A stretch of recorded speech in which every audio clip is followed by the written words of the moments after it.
Hi అండి. ఈరోజు శనగలతో మంచి రెసిపీ ఇవాళ తయారు చేస్తున్నానండి. ఎలా తయారు చేస్తున్నానో ఈరోజు మీకు చూపిస్తాను. ఎప్పుడు శనగలతో వెరైటీగా చేసుకోవడం కాదండి, ఇలా కూడా ట్రై చేసుకుంటే మసాలాలు వేసి బాగా కుదిరిద్దండి. నేను ఎలా తయారు చేస్తున్నానో ఈరోజు మీకు చూపిస్తాను. శనగలు నైట్ టైం నానబెట్టేసుకున్నాండి. 2 సార్లు కడిగేసి పక్కన పెట్టేసుకున్నాండి. ఒక గిన్నెలోకి తీసేసుకుని పక్కన పెట్టేసుకున్నాండి. ఇందులో వాటర్ పోసేసుకుందాం.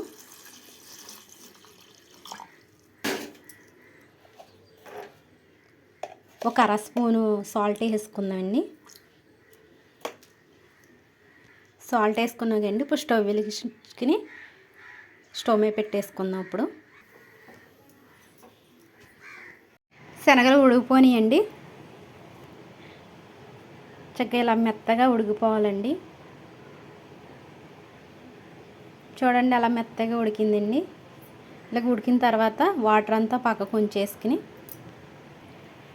ఒక గిన్నెలో తీసి పక్కన పెట్టేసుకున్నాం కండి. ఇప్పుడు స్టవ్ వెలిగించుకుందాము. 3 స్పూన్లు నూనె పోసేసుకున్నాండి.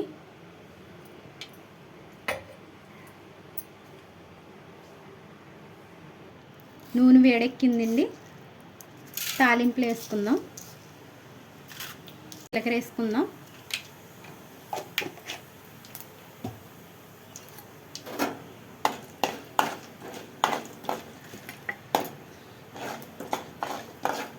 కొంచెం వేగనిద్దామండి. ఈ పోపు గింజలో జీలకర్ర,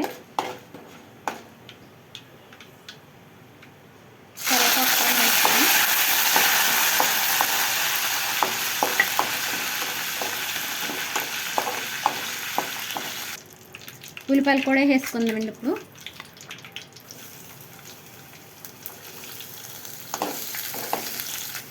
ఉల్లిపాయలు వేసుకున్నాం కండి. ఇప్పుడు 2 పచ్చిమిరకాయలు తీసుకున్నాండి. పచ్చిమిరకాయలు కూడా వేసుకుంటున్నా. సాల్ట్ వేసుకుందామండి. శనగల్లో ఇందాక కొంచెం వేసుకున్నాం కండి సాల్ట్. ఇప్పుడు దీనికి సరిపడగానే వేసుకోవాలండి, అంత ఎక్కువ వేసుకోకూడదు. సాల్ట్ వేసుకుని తిప్పుకున్నాం కండి. కాసేపు మగ్గనిద్దాం, మూత పెట్టుకుందాం. ఉల్లిపాయలు బాగా మగ్గిపోనియండి. టమాటాలు వేసుకుందాం.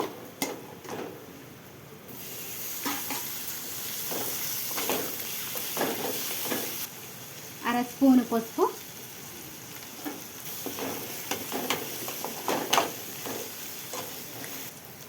ఒక అర స్పూను ధనియాల పౌడర్, గరం మసాలా ఒక అర స్పూను, బాగా కలిపేసుకోవాలి. ఒక అర స్పూనేనండి కారం వేసుకున్నాం, అంత ఎక్కువ కాదు. ఆల్రెడీ పచ్చిమిరపకాయలు వేసుకున్నాం కండి, సరిపడంత వేసుకున్నాండి కారం. మరి ఉడకబెట్టుకున్న శనగలు ఉన్నాయి కండి, శనగలు వేసుకుందాం. ఈసారి మసాలాలు వేసుకున్నాం కండి. కాసేపు 5 నిమిషాలు మూత పెట్టుకుందాం. మసాలాలు గట్ట శనగలకి బాగా పడద్దండి. మూత పెట్టుకుందాం. ఎగిపోనియండి. చూడండి అలా ఎంత అలా ఉన్నాయి. మసాలాలు వేసుకుని ఇలా శనగలు వేసుకుని తయారు చేసుకుంటే సూపర్గా ఉంటుందండి. చూడండి అయిపోయిందండి. చపాతీలో కూడా వేసుకుని తింటే బాగుంటుందండి. చూడండి ఎలా ఉందో చూస్తాకే. మసాలా వేసి శనగలు తయారు చేసుకున్నాను కండి. చూడండి ఎంత బాగుందో. మీరు కూడా ట్రై చేసేయండి. శనగలతో ఇలా కూడా తయారు చేసుకోవచ్చండి, బాగుంటాయి.